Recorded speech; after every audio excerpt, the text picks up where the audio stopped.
بسم اللہ الرحمن الرحیم۔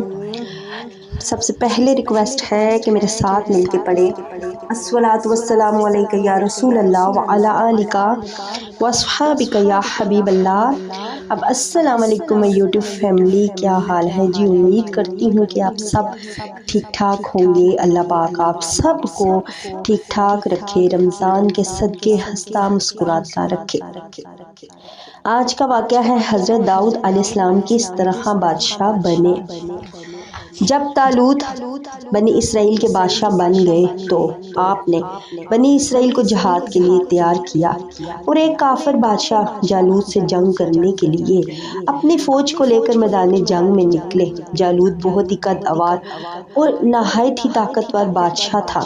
وہ اپنے سر پر لوہے کی ٹوپی پہنتا تھا، اس کا وزن 300 رطل تھا۔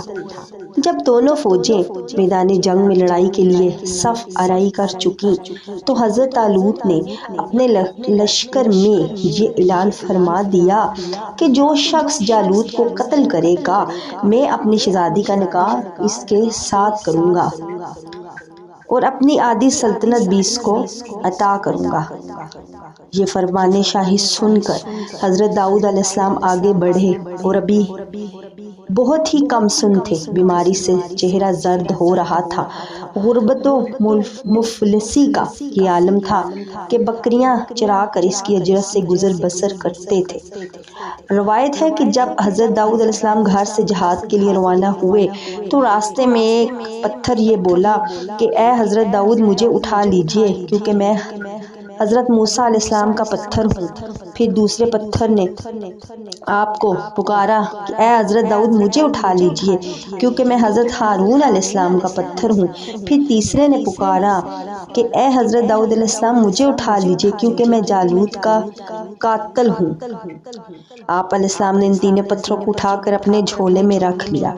جب جنگ شروع ہوئی تو حضرت داؤد علیہ السلام نے اپنے گوپن لے کر صفوں سے آگے بڑھے اور جب جالوت پر آپ کی نظر پڑی تو آپ نے ان تینوں پتھروں کو اپنے گوپن میں رکھ کے بسم اللہ پڑھ کر گوپن سے تینوں پتھروں کو جالوت کے اوپر پھینکا اور یہ تینوں پتھر جا کر جالوت کی ناک کھوپڑی پر لگے۔ اس کے بھیجے کو پاش پاش کر کے سر کے پیچھے سے نکل کر 30 جالوتیوں کو لگے اور سب کے سب مقتول ہو کر گر پڑے۔ پھر حضرت داؤد علیہ السلام نے جالوت کی لاش گھسیٹتے ہوئے اپنے بادشاہ حضرت طالوت کے قدموں میں ڈال دی۔ اس پر حضرت طالوت نے بنی اسرائیل بے حد خوش ہوئے۔ جالوت کے قتل ہو جانے سے اس کا لشکر بھاگ نکلا اور حضرت طالوت کو فتح ہوئی۔ اپنے اعلان کے مطابق حضرت طالوت نے حضرت داؤد علیہ السلام کے ساتھ اپنی لڑکی کا نکاح کر دیا اور اپنی آدھی سلطنت کو ان کا سلطان بنا دیا۔ پھر پورے 40 برس کے بعد جب حضرت طالوت بادشاہ کا انتقال ہو گیا تو حضرت داؤد علیہ السلام پوری سلطنت کے بادشاہ بن گئے۔ جب حضرت شمویل علیہ السلام کی وفات ہوئی تو اللہ تعالیٰ نے حضرت داؤد علیہ السلام کو سلطنت کے ساتھ نبوت سے بھی سرفراز فرمایا۔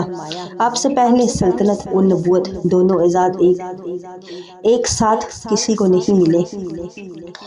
آپ پہلے شخص ہیں کہ ان دونوں عہدوں پر فائز ہو کر 70 برس تک سلطنت اور نبوت دونوں پر فائز رہے۔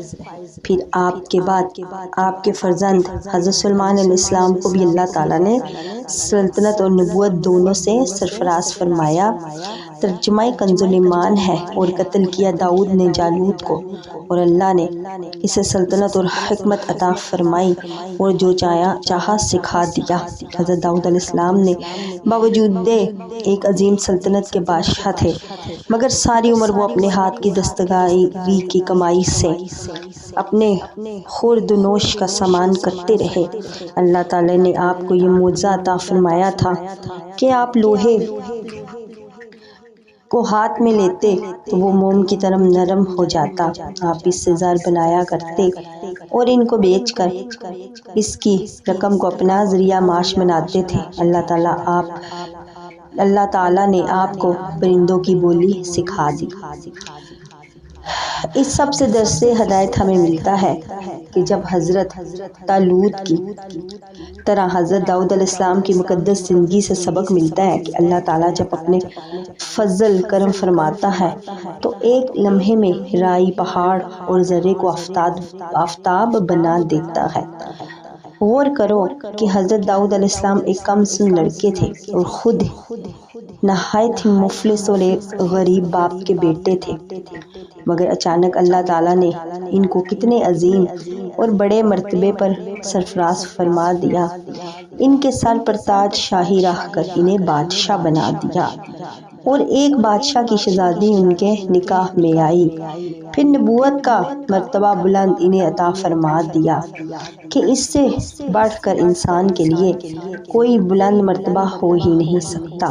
پھر اللہ تعالیٰ کی قدرت کا جلوہ دیکھو کہ جالوت جیسے جابر اور طاقتور بادشاہ کا قاتل حضرت داؤد علیہ السلام کو بنا دیا، جو ایک کم سن لڑکے اور بیمار تھے، اور وہ بھی ان کے تینوں پتھروں سے قتل ہوا۔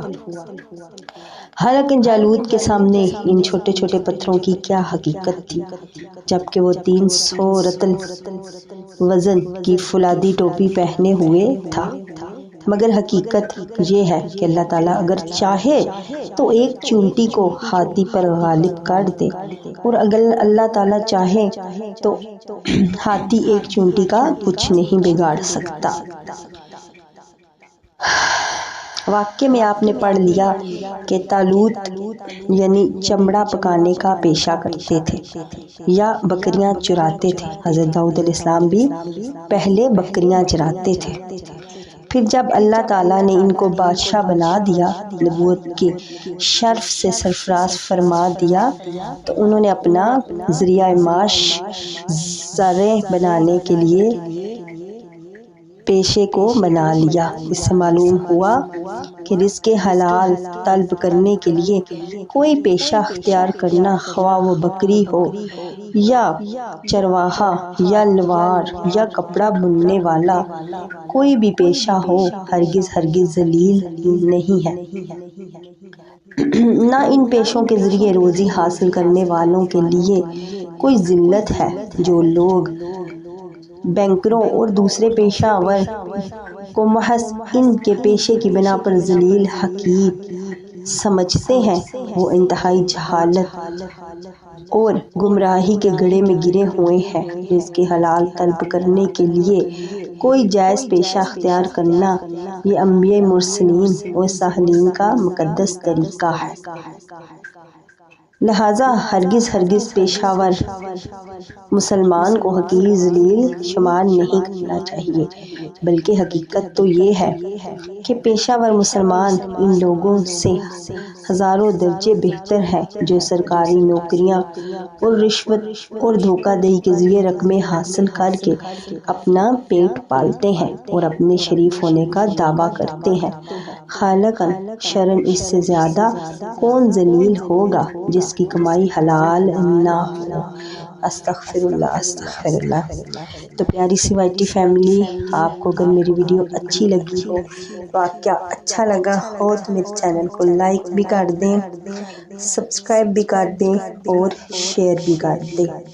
ادھر ادھر کی چیزیں شیئر کرنے سے ہم کرتے رہتے ہیں اکثر ٹک ٹاک کے اور بھی کچھ ایسی چیزیں جو نہیں بھی کرنے والی ہوتی، کیونکہ اگر آپ کسی کو کوئی گانا یا کوئی ایسی ٹک ٹاک کا گانا شیئر کرو گے تو وہ جب جب دیکھے گا اس کا گناہ آپ کو بھی ساتھ ملے گا، اس کو تو ملتا ہی ہے، ساتھ آپ کو بھی ملے گا۔ تو اس لیے اگر آپ یہی نیکی کی کوئی چیز شیئر کرو گے تو اس کا ثواب آپ کو بھی ملے گا اور اس کو بھی ملتا رہے گا، ساتھ آپ کو بھی ملتا رہے گا۔ اور روزانہ درود شریف کی عادت بنائیے۔ میری پہلی ویڈیو آپ دیکھ سکتے ہیں، جنہوں نے نہیں دیکھی اس میں درود شریف کے واقعات ہیں، فضائل ہیں، یہ سب کچھ میں ٹھوس کتابوں سے پڑھ کر آپ تک پہنچاتی ہوں، خود سے کچھ نہیں بتاتی۔ تو آپ لوگ اس کو آگے بھی شیئر کریں تاکہ لوگ اس پر عمل کریں اور خود بھی پڑھیں، دوسروں تک بھی پہنچائیں، اور درود شریف کی روزانہ 313 مرتبہ عادت لازمی بنائیں تو انشاءاللہ اس سے فائدہ ہی فائدہ ہوگا۔ اور مجھے کومنٹ باکس میں لازمی بتائیے گا کہ آپ نے دوشی پڑھا ہے نہیں پڑھا۔ اور میرے جو نیو سبسکرائبر ہیں اللہ پاک ان سب کی تمام پریشانیاں دور فرمائے، تمام مشکلیں دور فرمائے، رمضان کے صدقے ان سب کی جھولیاں بھر دے اللہ پاک اپنے پیارے حبیب کے صدقے، تمام بے روزگاروں کو روزگار عطا فرمائے۔ اسی کے ساتھ میں چلتی ہوں، زندگی رہی تو کل ایک نئی ویڈیو کے ساتھ آؤں گی۔ السلام علیکم۔